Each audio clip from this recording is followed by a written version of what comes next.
Welcome to Courageous Conviction. Remember that Jeff and I record each Saturday 5 episodes. So please hit the like button, subscribe so you catch all 5 episodes.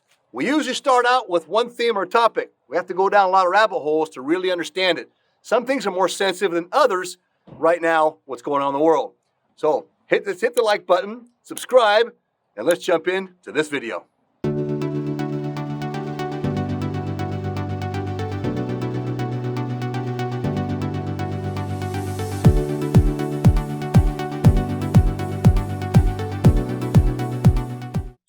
Good morning. Another Saturday morning out there with Courageous Conviction. Today, we are going to talk about a very sensitive topic. The new LDS Communication Director supports pride and pronouns. I was going to jump off a little bit of quick radio. Greg Mathis mentioned this yesterday, and I think this is going to be a little bit of a sensitive issue coming out. And we'd like to talk about this a little bit to kind of prepare us and buckle up our seatbelts for what's going to be coming out from the Church Communications Department over the next few years. Jeff, good morning. How are you doing today, bud? Morning, Eric. Doing well. Good. So what's your take on, you've had a chance to look at this video, and it's kind of funny, we both saw it at the same time, and I'd seen it a little bit earlier. By the time you sent it to me, I had opened it up exactly on the job site I was looking at, went out to the truck, I was going to send it to you, and you already sent it to me. That was kind of interesting. Yeah, we're on the same page there. Yeah, this is a big deal. I think a lot of members of the church are going to be upset about this. And of course, there are going to be some others that think it was a long time coming, and the church needs to recognize this group of members, no matter how small, but not insignificant by any manner of means. And, I think that, this gentleman here, Matt, right? Greg Mattson. Greg Mattson, I think his name is Greg Mattson with Cwic Radio, yes. Mattson, yeah. Yeah, he brings up some great points, nobody's, really against transgenderism. It's just that the church does have a policy, and this looks like this director is coming up with supporting, transgenderism, which kind of goes against the grain of gospel doctrine. But is he or isn't he? So I think there's something to be looked at. Is that part of the question? Is that we're going to dive into today? Yeah. I think we'll just talk a little bit about it. I don't want to necessarily. Greg does a really good job on it. And, we'll put the link to Greg's podcast down below. And, but, I think what we need to talk about a little bit is, it seems like the church just keeps bending and bending. Under President Nelson, we've bent a lot. And I think you're going to start seeing some come down the road of, you had a bishop just resign in Mississippi this week. He stepped down. And I didn't look into all the details of why he stepped down. I just saw a few comments, and so I can't really speak as to why he stepped down. But I think you're going to see more stuff happen like this when you're going to see the church is really, to some, is going to look as if the church is becoming political. And Jeff, in a lot of ways, the church has become political. They're trying to bend. Before we had that course, we stayed. And I think the church is being political right now. Again, I fall back to trying to keep the temple doors and the church doors open in a lot of these countries where the government is not exactly pro First Amendment, if you know what I mean. It's not exactly like pro freedom of speech, right? Yeah. Well, freedom of speech, it seems like we're having some issues there in this country about that. You're not allowed to say certain things because everything is hate, and that doesn't really seem appropriate either. We should be able to talk about sensitive things. Well, you're right, Jeff. We talked about this I think a week ago or so, but I don't remember which talk I was listening to. It was an older talk talking about I don't know if it was President Hinckley maybe had delivered a message talking about pride. And just don't misquote me if President Hinckley who it was exactly I was listening to. I try to take a point to listen to a conference talk, every morning before I start work, kind of put the Lord first, and before I read a little scripture before I start my day too. Anyway, I was listening to this and talking about pride. He was saying that no pride is a good pride in the church. Pride always carries with it the baggage of, or I should say, one of the baggages that pride carries with it is the fact that people are sensitive. You can't speak the truth to people because they get easily offended, right? Yeah. And I think you're going to start seeing now.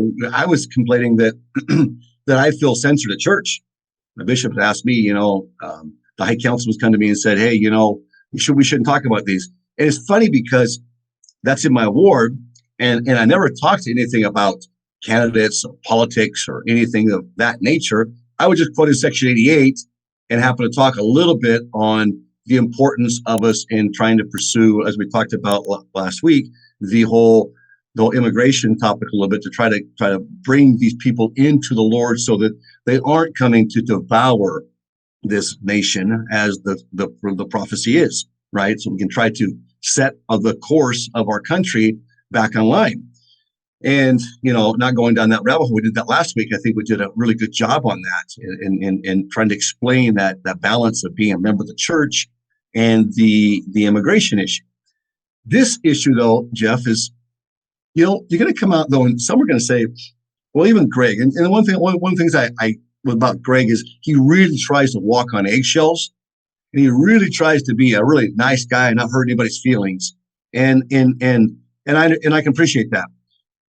But he's saying, like, this new communications director, he said, "I'm sure he's a great guy. I'm sure he wants to do the Lord's will, etc." And I thought to myself, well, great. Well, you're just saying that to try to satisfy the other side of people instead of just making the point that, hey, if this guy has an agenda, because on his website, Greg was reading, and people could go into this podcast of his and listen to themselves. He shows a lot of the reading directly from the website and I believe it's a Twitter page, if I'm not mistaken, of this communication director coming in, and his support for the LGBT community is not just a outreach. It is a, hey, we actually support you going forward with this. And earlier you made a comment, and I know what you're talking about, saying that we're not against transgenderism. Well, we actually are. We are very much against changing our gender. That's, really it's a bastardization to natural law and to Father's law, and Father is greatly against it. Does he love people when they screw up and make mistakes? Sure, he loves you and I still not, right? We made a lot of mistakes, but not down that road. That's a road you can't come back on, right? That's one it's irreversible, and he still loves. But is it something that we support? Absolutely not. And the message that's going to come out now is, hey, what do we support? I think it's going to give hope to the whole LGBT community that ongoing revelation will eventually accept this type of matrimony in the temple. I think that's what people are going to think, and I think it's going to happen. I only think it's going to make the problem worse and not better in their whole outreach program on this.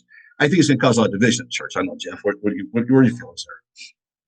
Well, I mean, we got to take a closer look at the actual church handbook and see what it says. The church doesn't take a position on the causes of people identifying themselves as transgender, which means that, hey, we don't know how people have gender dysphoria.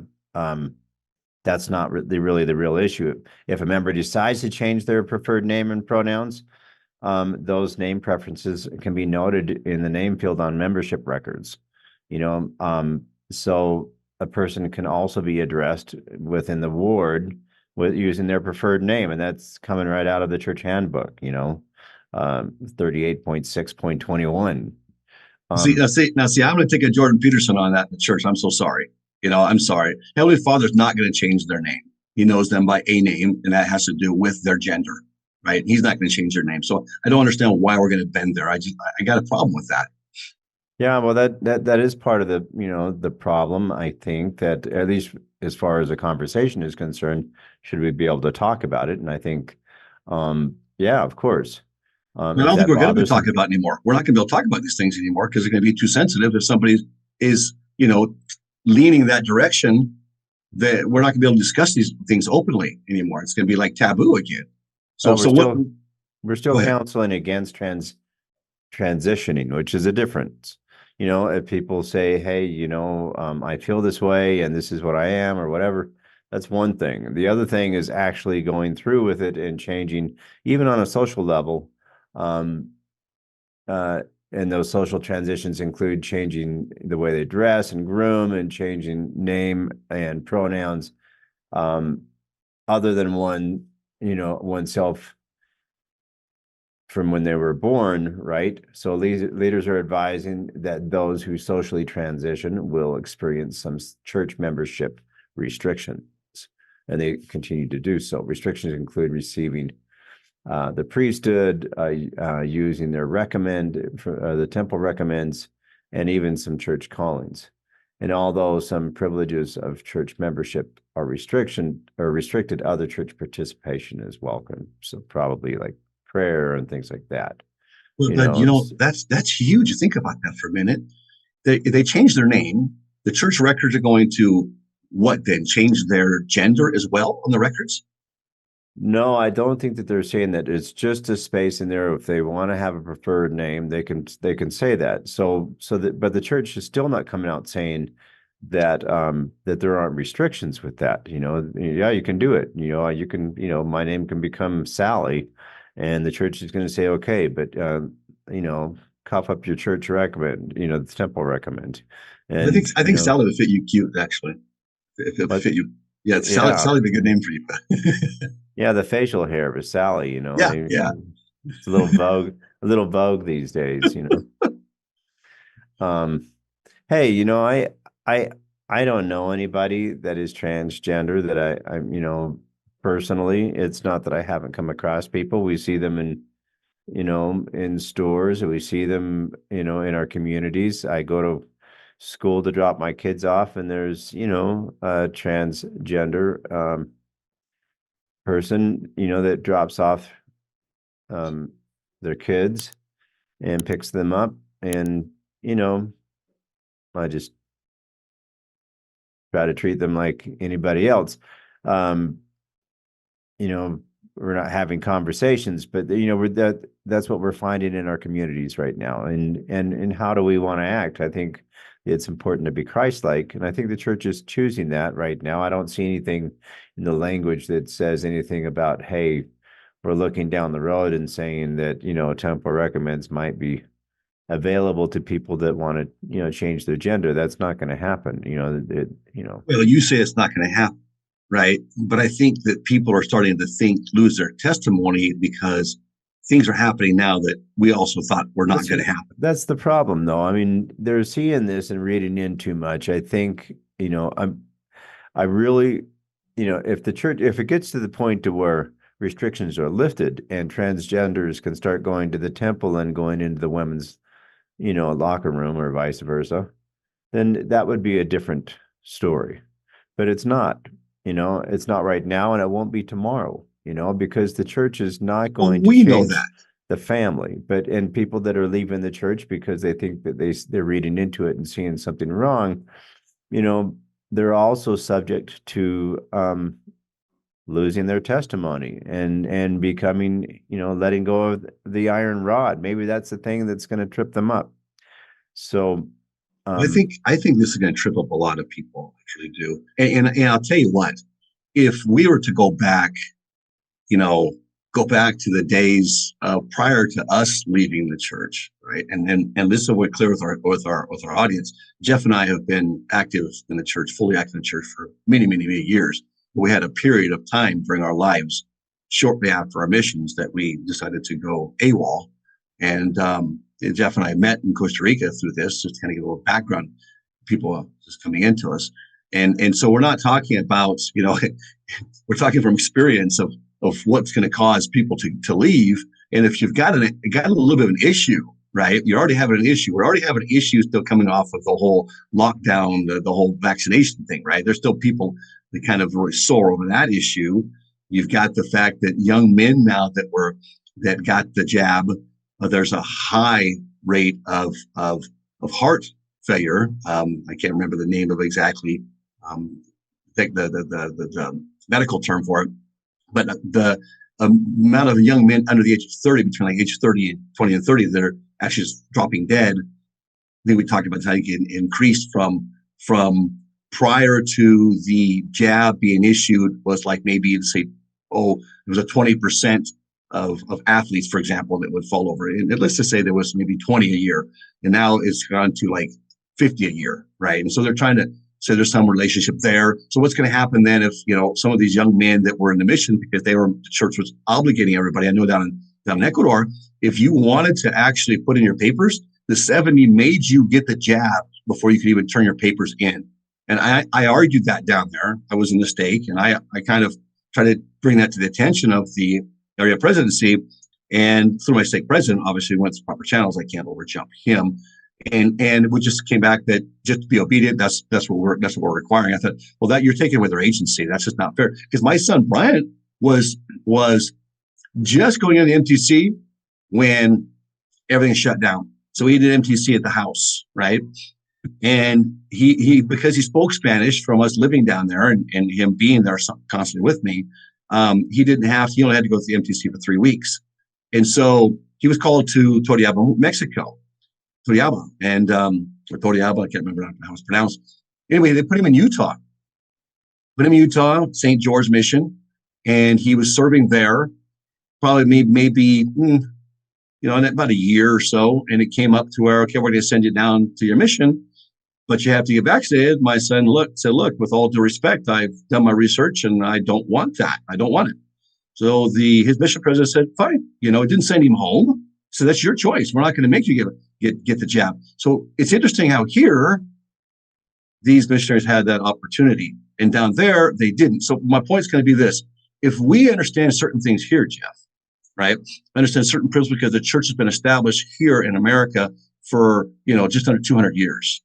But if we go take some place like Ecuador, Costa Rica, or in Latin America in general, but Ecuador, the church has only been established maybe 50, 55 years, right?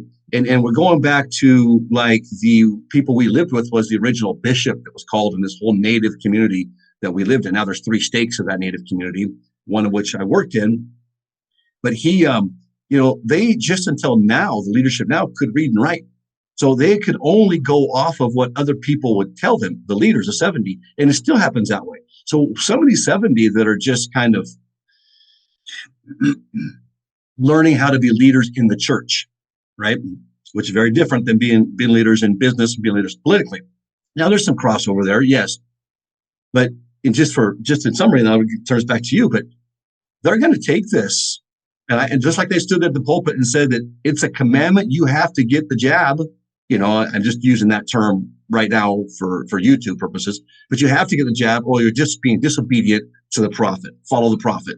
Do what the prophet does. If the prophet does it, that's a commandment. And I thought to myself, wow, but where is that agency in seeking our own understanding, right? The prophet's not going to take agency from us, nor is he ever going to subject us to putting something into our body we don't want to put in our bodies. That's our responsibility, right? And so it's going to come down to the same ideas. You're going to have certain leaders just take this to another level and say, oh, this is okay then. And they're going to give temporal, look. I thank you for being with us on Courageous Conviction. Remember, there's 5 episodes each week that we put out. We have to go down a lot of rabbit holes, so stay with us. Hit the thumbs up, subscribe, and don't miss tomorrow's episode on Courageous Conviction.